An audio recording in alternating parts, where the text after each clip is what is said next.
നമസ്കാരം. വർത്തമാനത്തിലേക്ക് സ്വാഗതം. കേരളത്തിലെ നിയമസഭാ തെരഞ്ഞെടുപ്പിന്റെ ചൂട്, ആ ചൂടിന് ആക്കം കൂട്ടുന്ന രീതിയിലാണ് മൂന്ന് മുന്നണിയുടെയും അഖിലേന്ത്യാ നേതാക്കന്മാർ. CPM-ന്റെ MA ബേബി ഉൾപ്പെടെയുള്ള അഖിലേന്ത്യാ ജനറൽ സെക്രട്ടറി MA ബേബി ഉൾപ്പെടെയുള്ള ആളുകൾ കേരളത്തിൽ നേരത്തെ തന്നെയുണ്ട്. മോദി BJP-യുടെ താര പ്രചാരകൻ കൂടിയ BJP-യുടെ പ്രധാനമന്ത്രി നരേന്ദ്രമോദി ഇന്നലെ വന്നു. ഇന്ന് രാഹുൽ ഗാന്ധി വന്നു. കേരളത്തിൽ പ്രധാനപ്പെട്ട ചില മണ്ഡലങ്ങൾ കേന്ദ്രീകരിച്ച് അവരുടെ പ്രചാരണങ്ങൾ നടന്നു. പ്രത്യേകിച്ച് പാലക്കാട്, തൃശ്ശൂരും ഒക്കെ മോദി വന്നു. ഇന്ന് രാവിലെ മാധ്യമങ്ങള്, അച്ചടി മാധ്യമങ്ങൾ, മനോരമ ഉൾപ്പെടെ ഇന്ന് രാവിലെ പറഞ്ഞത് ആ മണ്ഡലങ്ങൾ ഇളക്കി മറിച്ചു എന്നാണ്. അതിനെക്കുറിച്ച് എന്താണ് പറയാനുള്ളത്?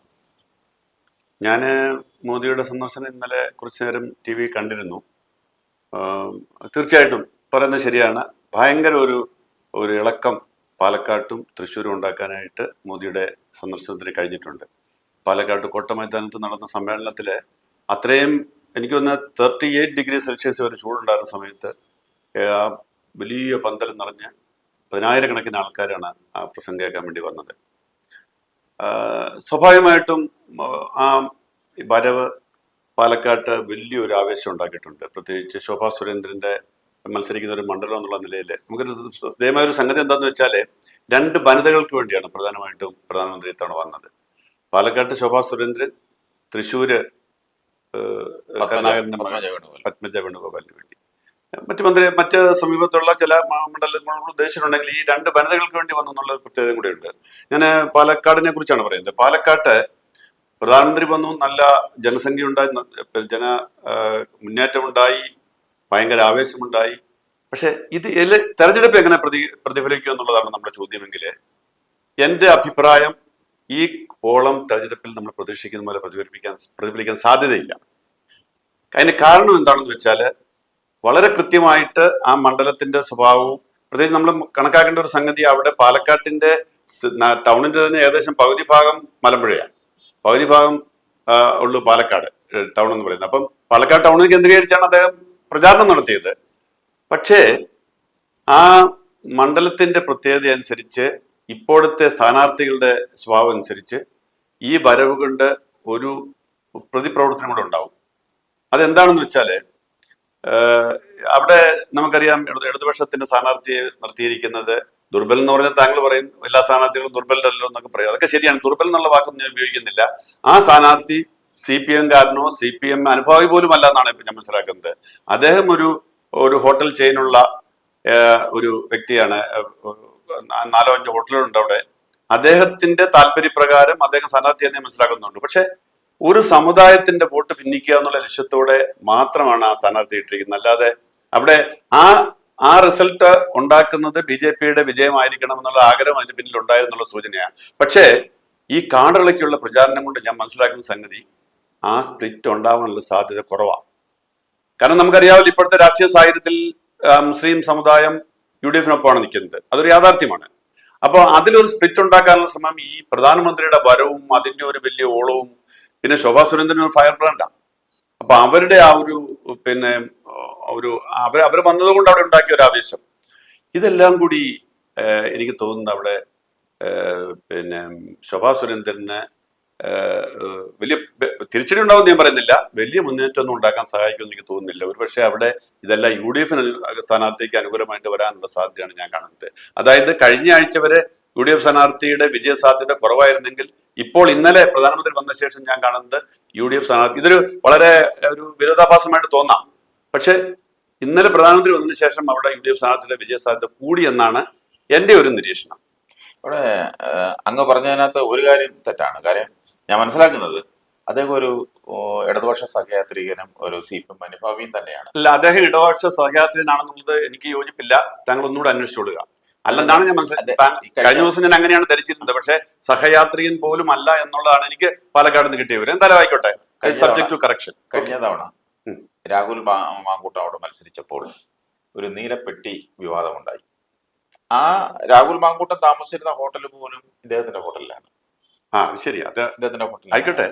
പിന്നെ CPM-നെ സംബന്ധിച്ച് CPM ഒരു സ്ഥാനാർത്ഥിയെ തിരഞ്ഞെടുക്കുമ്പോൾ അവര് ഒരു ഘടകമല്ല, പല ഘടകങ്ങൾ അവര് അതിനെക്കുറിച്ച് ഗവേഷണം നടത്തിയിട്ട് പക്ഷെ ഇവിടെ അവരുടെ ഘടകം എന്തായിരുന്നു? ഇവിടെ അവരുടെ ഘടകം എന്തായിരുന്നു? പറ. ഇവിടുത്തെ അവരുടെ ഘടകം എന്ന് പറയുന്നത് അത് ഒരു സമുദായത്തിന്റെ പിൻബലം ഉണ്ടാകാം. പിന്നെ അവിടെ പൊതുരംഗത്ത് അദ്ദേഹത്തിന്റെ വാല്യൂ, അദ്ദേഹത്തിന് കിട്ടുന്ന ഒരു അക്സെപ്റ്റൻസ്, അതിന്റെ ഒരു അംഗീകാരം, പിന്നെ അദ്ദേഹത്തിന് എന്തുകൊണ്ടും, പിന്നെ മാത്രമല്ല പി സരിനെ പോലെയുള്ള ആളുകൾ കഴിഞ്ഞ പ്രാവശ്യം ആ സീറ്റിന് വേണ്ടി കഴിഞ്ഞ പ്രാവശ്യവും ഇപ്രാവശ്യവും അദ്ദേഹം കോൺഗ്രസിൽ നിന്ന് വന്നതാണ് ഡോക്ടർ പി സരിൻ. അവരെല്ലാം മാറ്റി നിർത്തി. എ വി ഗോപിനാഥിനെ എന്റെ ചോദ്യം, ഇവരൊക്കെ എന്തിനു മാറ്റി നിർത്തി? അല്ല, അവരെക്കാളും നല്ല സ്ഥാനാർത്ഥിയാണ്, മികച്ച സ്ഥാനാർത്ഥിയാണ് ഇദ്ദേഹം. ആയിക്കോട്ടെ, അവരെക്കാളും മികച്ച സ്ഥാനാർത്ഥിയാണെങ്കിൽ നമുക്ക് ഇനി തെരഞ്ഞെടുപ്പ് ഫലം വന്നിട്ട് പറയാം. ഇത് അപ്പൊ അങ്ങനെ ഇവരെക്കാളെല്ലാം മികച്ച സ്ഥാനാർത്ഥിയാണെങ്കിൽ ഇടതുപക്ഷ സ്ഥാനാർത്ഥി ജയിക്കണമല്ലോ. ഇടതുപക്ഷ സ്ഥാനത്തേക്ക് പോയാൽ താങ്കൾ എന്ത് പറയും? ഒരിക്കലും ഇടതുപക്ഷ സ്ഥാനാർത്ഥി മൂന്നാം സ്ഥാനത്തേക്ക് പോവില്ല എന്ന് കരുതാം. പോകത്തില്ല. കാരണം അങ്ങനെ മൂന്നാം സ്ഥാനത്തേക്ക് പോകാൻ വേണ്ടി അല്ലല്ലോ ഇടതുമുന്നണി സ്ഥാനാർത്ഥികളെ നിർത്തുന്നത്. സ്ഥാനാർത്ഥികളെ അവര് നിർത്തുമ്പോൾ അവിടെ കാണുന്നത് രണ്ട് സ്ഥാനാർത്ഥികൾ, അത് പിഷാരടിയും ശോഭാ സുരേന്ദ്രനും, അവർ രണ്ടുപേരും എതിർവശത്ത് നിൽക്കുന്നു. ശക്തമായ ഒരു മൂന്നാം മുന്നണി അല്ലെങ്കിൽ ഒരു ത്രികോണ മത്സരമാണ് അവിടെ നടക്കുന്നത്. ശക്തമായ ത്രികോണ മത്സരമാണെന്നുള്ളതുകൊണ്ട് എനിക്ക് യോജിപ്പില്ല. എന്തായാലും നമുക്കത് എന്തായാലും കാത്തിരിക്കാം. CPM എന്തായാലും നമ്മൾ അവിടുന്ന് നേരെ പിന്നെ തൃശ്ശൂർക്ക് വരുന്നു. തൃശ്ശൂരിൽ ഈ പറഞ്ഞതുപോലെ അവിടെ സമ്മേളനം ഒന്നും ഉണ്ടായിരുന്നില്ല, പക്ഷെ ഒരു റോഡ് ഷോ ഉണ്ടായിരുന്നു. അങ്ങേറ്റ ആവേശജനകമായ റോഡ് ഷോ ആയിരുന്നു. ഞാൻ കഴിഞ്ഞ ഒരു 4 പതിറ്റാണ്ടിനിടയ്ക്ക് ഞാൻ പല പ്രധാനമന്ത്രിമാരുടെയും തെരഞ്ഞെടുപ്പ് പ്രചാരണങ്ങളിൽ കവർ ചെയ്തിട്ടുണ്ട്.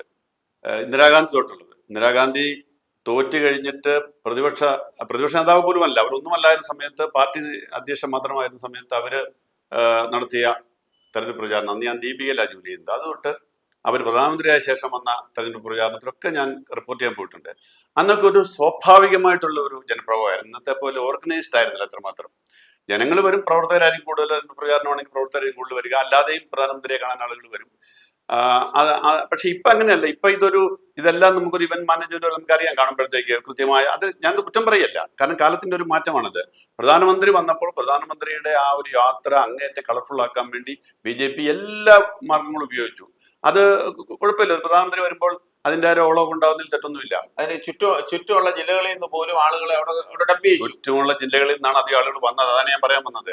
അവിടെ തൃശ്ശൂര് മണ്ഡലത്തിൽ നിന്നുള്ള ആളുകളല്ല നമ്മൾ കണ്ടത്. അവിടെ വന്നത് മുഴുവൻ 90%, 95% BJP പ്രവർത്തകരായിരുന്നു. അതിൽ നല്ല പങ്ക് ആൾക്കാരും കാരണം അവിടെ 3-4 സ്ഥാനാർത്ഥികൾ വന്നല്ലോ പ്രധാനമന്ത്രിയോടൊപ്പം. പക്ഷെ തീർച്ചയായിട്ടും പിന്നെ പത്മജ വേണുഗോപാൽ അതിന്റെ പ്രധാനമന്ത്രിയോടൊപ്പം മുന്നിൽ നിന്ന് യാത്ര ചെയ്യുമ്പോൾ പത്മജയെ സംബന്ധിച്ച് ഇതിനകത്തൊരു എന്താ പറയുന്ന ഒരു നോബിൾ റിവഞ്ച് കൂടിയുണ്ട്. താങ്കൾ ഓർക്കുന്നുണ്ടോ എന്നറിയില്ല. പത്മജ ഒരിക്കൽ രാഹുൽ ഗാന്ധിയുടെ കൂടി കാറിൽ വാഹനത്തിൽ കയറാനായിട്ട് ഒരുങ്ങിയപ്പോൾ സമ്മതിച്ചില്ല. അപ്പൊ ഇവര് തോറ്റാ പോലും അവർക്ക് ഇന്ത്യൻ പ്രധാനമന്ത്രിയുടെ കൂടെ കയറി നിന്ന് യാത്ര ചെയ്തുകൊണ്ട് അവര് ഒരു നോബിൾ റിവഞ്ച് എടുക്കായിരുന്നു എനിക്ക് തോന്നി. അവരുടെ മുഖത്തോട് നോക്കുമ്പോൾ അതിന്റെ ഒരു ഇത് അവരെ കണ്ടു. അതൊരു വശം. പക്ഷേ ഞാൻ പറയുന്നു, അവിടെ പത്മജിക്ക് ഉള്ള വിജയസാധ്യത ഞാൻ അധികം കാണുന്നില്ല. പ്രധാനമന്ത്രി വന്നു അതിന്റെയൊക്കെ അഡ്വാൻറ്റേജ് വന്നാൽ പോലും അവിടെ ഞാൻ മനസ്സിലാക്കിയെടുത്തോളം ഈ സുരേഷ് ഗോപിയുടെ കഴിഞ്ഞ 2 വർഷത്തെ പെർഫോമൻസ് അവിടുത്തെ ജനങ്ങളിൽ ഭയങ്കര നിരാശ ഉണ്ടാക്കിയിരിക്കുന്നു. അതിന്റെ പ്രതിഫലനമാണ് നിങ്ങൾ ശ്രദ്ധിച്ചു കാണും കഴിഞ്ഞ ലോക്കൽ ബോഡി ഇലക്ഷനിൽ കണ്ടത്. അവിടെ സുരേഷ് ഗോപി 80,000 വോട്ട് ജയിപ്പിച്ച ഒരു മണ്ഡലമാണെന്ന് ആലോചിക്കണം. പക്ഷെ കഴിഞ്ഞ ലോക്കൽ ബോഡി ഇലക്ഷനിൽ എത്ര ദയനീയമായിരുന്നു. അപ്പം സ്വാഭാവികമായിട്ടും കഴിഞ്ഞ തവണ കോൺഗ്രസ് സ്ഥാനാർത്ഥിയായിട്ട് നിന്നപ്പോ താങ്കൾ ഓർക്കുന്നുണ്ടാവും, പത്മജ വെറും 1000-ൽ താഴെ വോട്ടിനാണ് പരാജയപ്പെട്ടത്. പക്ഷേ ഇപ്പുറത്തെ BJPയുടെ സ്ഥാനാർത്ഥിയായിട്ട് നിൽക്കുമ്പോൾ പത്മജയുടെ സാധ്യത അതിലും താഴെയാണെന്ന് ഞാൻ കാണുന്നത്. കാരണം ഈ സുരേഷ് ഗോപിയുടെ പെർഫോമൻസിൽ വന്നത് വീഴ്ച തന്നെയാണ് പ്രധാനമായിട്ടും. രണ്ടാമത് ഈ പറയുന്ന ഒരു ഭരണവിരുദ്ധ വികാരമുള്ളത് കൊണ്ടും ഒക്കെ കോൺഗ്രസ് അനുകൂലമായിട്ട് വന്നിരിക്കുന്ന വികാരവും. അപ്പൊ BJPയുടെ A ക്ലാസ് മണ്ഡലമൊക്കെയാണ് ഇത് രണ്ടും. ഞാൻ ഈ പറഞ്ഞ 2 മണ്ഡലവും BJPയുടെ A ക്ലാസ് മണ്ഡലമാണെങ്കിലും അത്ര ഈസി അല്ല വിജയമെന്നാണ് എൻ്റെ ഒരു നിരീക്ഷണം. പ്രധാനമന്ത്രി വരുന്ന മണ്ഡലങ്ങളെല്ലാം വിജയിക്കുമെങ്കിൽ കഴിഞ്ഞ തവണ ലോക്സഭാ തെരഞ്ഞെടുപ്പിലും അതിനു മുൻപ് നടന്ന ആ, നിയമസഭാ തെരഞ്ഞെടുപ്പിലും ഒക്കെ അല്ല അത് വേറെ കാര്യം. പക്ഷേ പ്രധാനമന്ത്രി ഇവിടെ കേരളത്തിൽ മേയിച്ച് ഇതുപോലെ ഇളക്കി കലക്കി പോയിട്ടുണ്ട്. അല്ല അവിടെ പക്ഷേ അവിടെ ഒന്നും ജയിച്ചിട്ടില്ല. പക്ഷെ അവരവകാശപ്പെടുന്നത് പ്രധാനമന്ത്രി കാലുകുത്തിയ അതിപ്പോ ആർക്കും പ്രധാനമന്ത്രി കാലുകുത്തിയാൽ ജയിക്കുമെന്നാണ് അവർ പറഞ്ഞത്. അതെ, ആർക്കും അവകാശപ്പെടാനില്ല. അവകാശപ്പെടാൻ ആർക്ക് വേണേലും അതിനൊന്നും കരം കൊടുക്കണ്ട, GST കൊടുക്കണ്ട. അവരുടെ ഒന്നും നാവിന് GST കൊടുക്കണ്ട. അതുകൊണ്ട് ആർക്ക് വേണേലും അവകാശപ്പെടാം. ഇനി പ്രധാനമന്ത്രി അല്ല, ഇനി സാക്ഷാൽ പ്രധാനമന്ത്രിയുടെ സുഹൃത്ത് ട്രംപ് വന്നാൽ പോലും ഇവിടെ പിന്നെ ആ മണ്ഡലങ്ങളിൽ ജയിക്കും. പിന്നെ എപ്പോ തോറ്റെന്ന് ചോദിച്ചാൽ പോലെ. അപ്പൊ അതുകൊണ്ട് പ്രധാനമന്ത്രി ഇവിടെ ഘടകമേ അല്ല. പിന്നെ പ്രധാനമന്ത്രി ഇളക്കി മറിക്കും എന്ന് പറയുന്നത് അവര് ഇളക്കി മറിക്കുന്നത് അവർക്ക് അവിടുത്തെ പ്രവർത്തകരല്ല. പിന്നെ ബംഗാളിൽ നിന്ന് ഒരാളുണ്ട്, ബംഗാളികളും അവിടെ ഉണ്ടായിരുന്നു. ഹിന്ദി സംസാരിക്കുന്ന ആള് ഏതോ ഒരു ചാനൽ എടുത്തിട്ടു ഹിന്ദി സംസാരിക്കുന്ന ആളുകളുണ്ടായിരുന്നു. അല്ല അവർക്ക് എല്ലാവർക്കും വോട്ടൊന്നുമില്ല.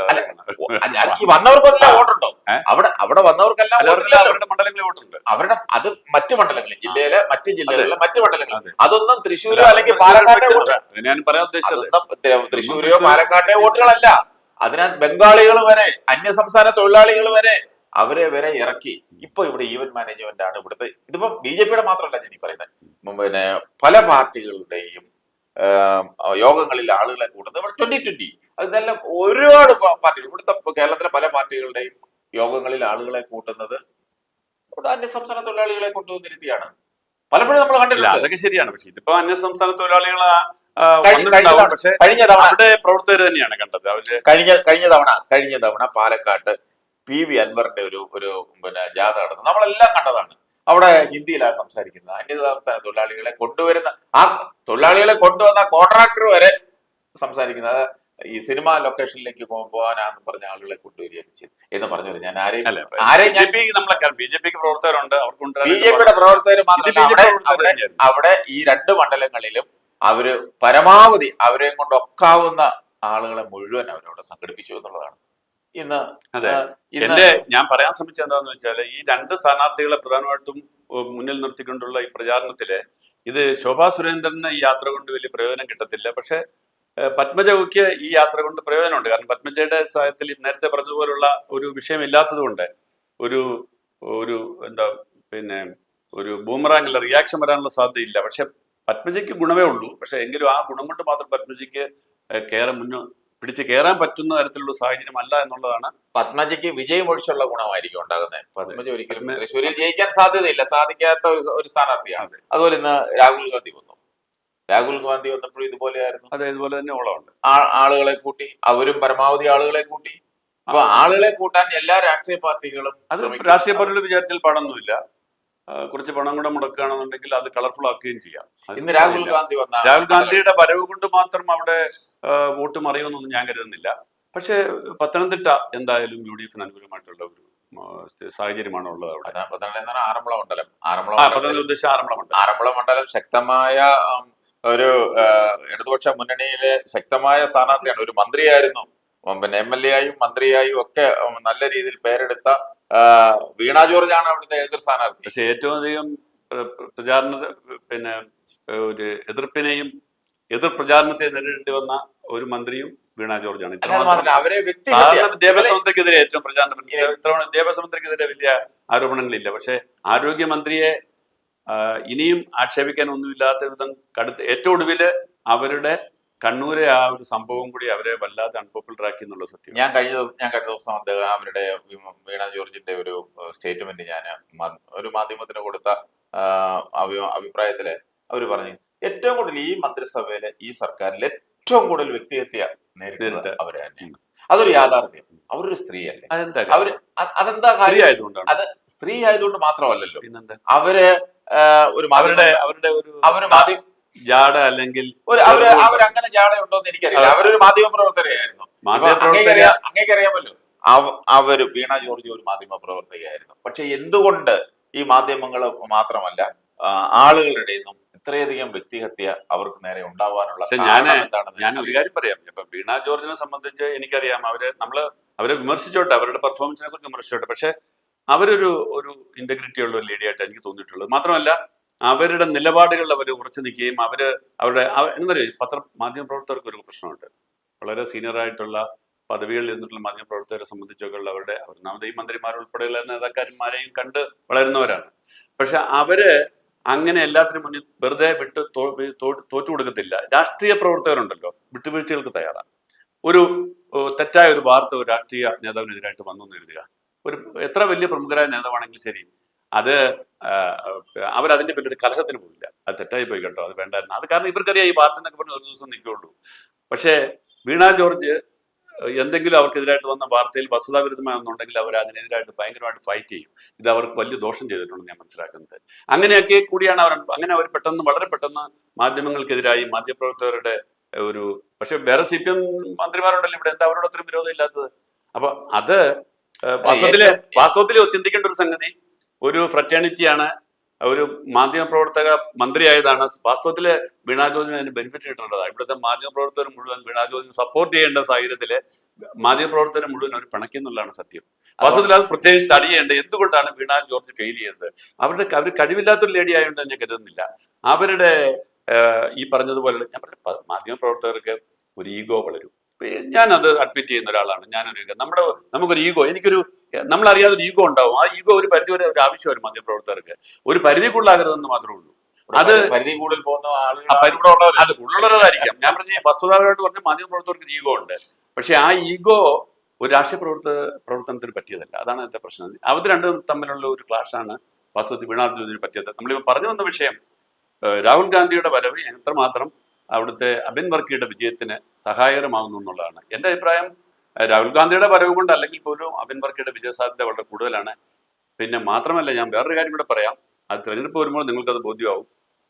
ഈ പറയുന്ന പത്തനംതിട്ട ജില്ലയിലെ പല മണ്ഡലങ്ങളിലും CPM-നകത്ത് ഉള്ള ഉൾപ്പോര് അത് ഈ തെരഞ്ഞെടുപ്പിൽ പ്രതിഫലിക്കും. എഴുതി വെച്ചു ഈ തെരഞ്ഞെടുപ്പിലെ. കാരണം CPM-നുള്ളിൽ അത് ഈ പത്തനംതിട്ടയിൽ മാത്രമല്ല, മറ്റ് പല സ്ഥലങ്ങളിലും അത് നമ്മൾ കാണാൻ പോവുകയാണ്.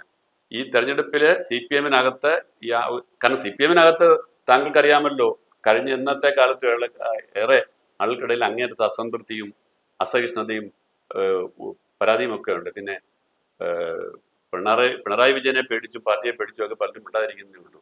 പക്ഷെ അത് കഴിഞ്ഞ പഞ്ചായത്ത് ഇലക്ഷനിൽ എന്താ റിഫ്ലക്ട് ചെയ്തത്? ഒരു പരിധിവരെ അത് തന്നെയാണ്. ഇനിയും അത് തന്നെ പല സ്ഥലത്തും നിങ്ങൾ കാണാൻ പോവുകയാണ്. മാത്രമല്ല, അവിടെ ആറന്മുള മണ്ഡലത്തെ സംബന്ധിച്ച് പറയുകയാണെങ്കിൽ അവിടെ ക്രൈസ്തവ വോട്ടിൽ തന്നെ ഏറ്റവും കൂടുതൽ ഓർത്തഡോക്സ് വോട്ടുകളാണ്. ഓർത്തഡോക്സ് സഭയുടെ വോട്ടുകൾ. അതെ, ഈ ഓർത്തഡോക്സ് സഭയുടെ വോട്ടുകൾ ഇപ്പൊ രണ്ട് സ്ഥാനാർത്ഥിയും ഓർത്തഡോക്സ് സഭക്കാരാണ്. വീണ ജോർജും അത് തന്നെ. കഴിഞ്ഞ വീണ ജോർജിന് അനുകൂലമായിരുന്നു ഓർത്തഡോക്സ് സഭ. കഴിഞ്ഞ തവണ വീണ ജോർജിന് അനുകൂലമായിരുന്നു. അല്ല, കഴിഞ്ഞ തവണ പിന്നെ വീണ ജോർജിനെതിരെ BJP സ്ഥാനാർത്ഥിയായിട്ട് വന്നതും ഒരു ഓർത്തഡോക്സ് ആയിരുന്നു. അതൊക്കെയായിരുന്നു. പക്ഷേ വീണ ജോർജിനെ കൂടുതൽ വോട്ട് വീണ ജോർജിന് വോട്ട് കിട്ടിയല്ല, സപ്പോർട്ട് ചെയ്തിട്ട്. ഞാൻ ഓർത്തഡോക്സുകാരനല്ലേ. വീണ ജോർജിന് ഓർത്തഡോക്സ് സഭ സപ്പോർട്ട് ചെയ്തിരുന്നുള്ളത് നഗ്നമായ യാഥാർത്ഥ്യമാണ്. പക്ഷെ ഇത്തവണ സപ്പോർട്ട് കിട്ടില്ല. കഴിഞ്ഞ അവിടെ സപ്പോർട്ട് ചെയ്തിരുന്നു, അതൊരു സത്യമാണ്. അത് ഒളിച്ച് മറച്ചു വെച്ചേക്കാൻ ശ്രമിച്ചാലൊന്നും അത് മറയത്തില്ല. അത് മാത്രമല്ല വീണ ജോർജിന്റെ ഹസ്ബൻഡ് ജോർജ് ജോസഫ് ഓർത്തഡോക്സ് സഭയുടെ സെക്രട്ടറി.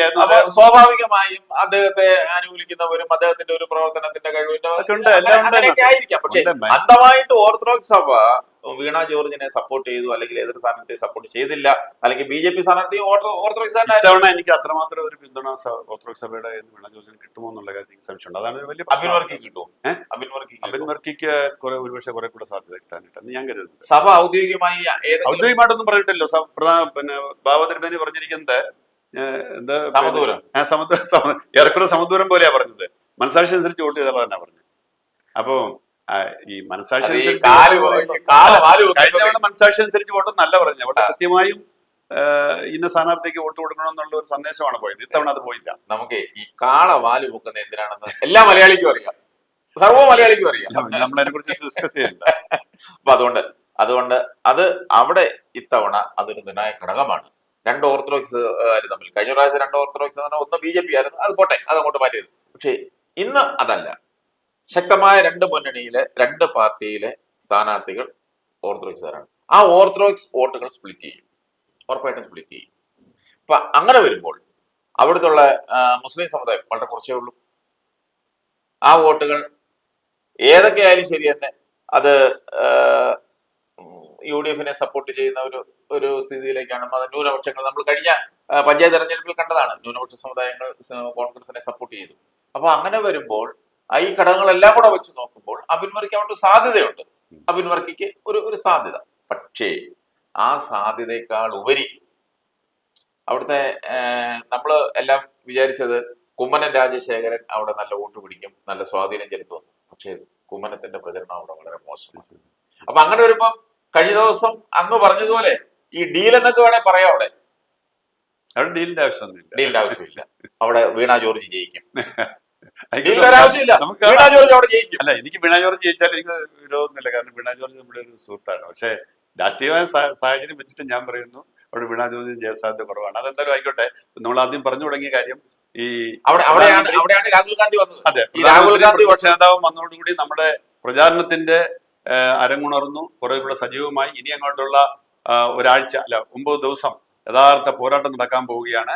അത് കാലാവസ്ഥയുടെ അന്തരീക്ഷത്തിന്റെ ഊഷ്മാവ് വർദ്ധിക്കുന്നു, രാഷ്ട്രീയ പ്രചാരണത്തിന്റെ ഊഷ്മാവ് വർദ്ധിക്കുന്നു. ആ കൂടെ ഒരു ജഗപുകയായിരിക്കും. ഇല്ല, ഒരു കാര്യം ഉണ്ട്. CPM-ന്റെ നേതാക്കന്മാർ, കേന്ദ്ര കമ്മിറ്റി നേതാക്കന്മാർ നേരത്തെ തൊട്ട് ഇവിടെ ഉണ്ട്. അദ്ദേഹം പിന്നെ ഒരു സൈഡിൽ കൂടെ വളരെ സൈലന്റ് ആയിട്ട് അങ്ങനെ പോകുക. അദ്ദേഹം വലിയ അദ്ദേഹം വീടുകളിൽ പോയി ഭക്ഷണം കഴിച്ചിട്ട് അദ്ദേഹമാരെ കാണിക്കാൻ വേണ്ടി ചെന്നല്ല. അദ്ദേഹത്തിന്റെ ഒരു ശൈലി എനിക്കത് പണ്ടേ അറിയാവുന്ന കാര്യം. എനിക്ക് വളരെ ആത്മബന്ധമുള്ള ഒരു നേതാവ് എം എ ബേബി. അത് ഞാൻ തുറന്ന് സമ്മതിക്കുന്നു. അദ്ദേഹവുമായിട്ട് ഒന്നിച്ച് ഞാൻ പല കാര്യങ്ങളും ഒരു 30 വർഷം മുമ്പ് ഡൽഹിയിൽ ഇരുന്ന സമയത്ത് അദ്ദേഹത്തിന്റെ കൂടെ ഒന്നിച്ച് പല കാര്യങ്ങൾക്കും പോയിട്ടൊക്കെ ഉണ്ട്. ഇത്രയും എനിക്ക് അങ്ങേറ്റം മതിപ്പുള്ള ഒരു നല്ല നേതാവാണ്. അദ്ദേഹം പാത്രം കഴുകുന്നത് ആരും കാണിക്കാൻ വേണ്ടിയൊന്നുമല്ല. അദ്ദേഹം പാത്രം കഴുകുന്നത് ജെനുവിനായിട്ട് അദ്ദേഹത്തിന്റെ പാത്രം കഴുകണമെന്ന് തോന്നിയതുകൊണ്ട് മാത്രം. അതിനെ ലോകത്തിൽ ആരും വീഡിയോ എടുത്ത് സമൂഹ അത് ശരിയാണോ? എം എ ബേബി അങ്ങനത്തെ ആളല്ല. ഞാൻ എന്താ പറയുന്നു, രാഷ്ട്രീയ അഭിപ്രായ വ്യത്യാസങ്ങളൊക്കെ വേറെ. എം എ ബേബി ഒരിക്കലും പ്രകടനാത്മകമായിട്ട് വീഡിയോയിൽ വരാൻ വേണ്ടിയിട്ട് കാര്യം ചെയ്യുന്ന ആളല്ല എന്ന് എന്റെ അഭിപ്രായം ഞാനിവിടെ രേഖപ്പെടുത്തുന്നു. ചുരുക്കത്തില് നമ്മള് ഈ നേതാക്കന്മാരുടെ വരവും മണ്ഡലങ്ങളുടെ ആ ഒരു ഇളക്കി മറിച്ചിലും, പക്ഷെ അതൊന്നും വോട്ടായി മാറാൻ വളരെ വളരെ സാധ്യത വളരെ കുറവാണ്. പക്ഷെ എന്ന് വിചാരിച്ച് പൂർണ്ണമായി തള്ളിക്കളയാൻ പറ്റില്ല. കുറെയൊക്കെ വോട്ടുകൾ ശേഖരിക്കാനും അതുകൊണ്ട് സാധിക്കും.